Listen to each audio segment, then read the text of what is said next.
राज्यातील सर्व माध्यमाच्या आणि सर्व व्यवस्थापनाच्या शाळांसाठी महत्त्वाची बातमी आहे. शैक्षणिक वर्ष 2025-26साठी शाळा गुणवत्ता मूल्यांकन आणि आश्वासन आराखडा स्कॉप अंतर्गत करावयाचे स्वयंमूल्यांकन पूर्ण करण्यासाठी आता 1 मे 2026पर्यंत मुदतवाढ देण्यात आली आहे. राज्य शैक्षणिक संशोधन व प्रशिक्षण परिषद महाराष्ट्र यांनी या संदर्भात अधिकृत परिपत्रक प्रसिद्ध केले आहे. यातील महत्त्वाचे मुद्दे असे आहेत.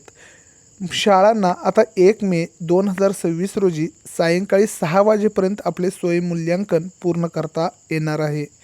ही प्रक्रिया SEERTच्या अधिकृत संकेतस्थळावर म्हणजेच MAA.AC.in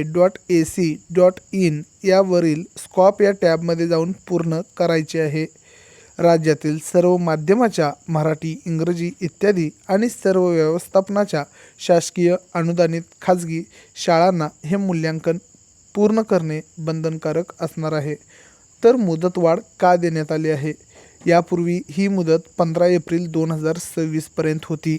मात्र तांत्रिक कारणामुळे आणि शिक्षणाधिकाऱ्यांच्या विनंतीवरून शाळांना पूर्वतयारीसाठी पुरेसा वेळ मिळावा या उद्देशाने प्रशासनाने 1 मेपर्यंत ही लिंक उपलब्ध करून दिली आहे.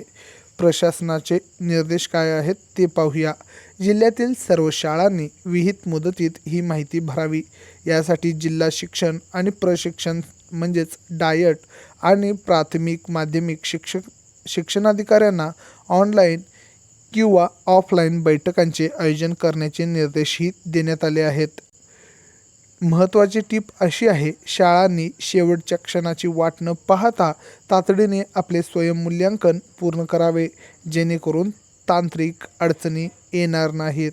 अशा शैक्षणिक अपडेटसाठी आमच्या चॅनलला फॉलो करायला विसरू नका.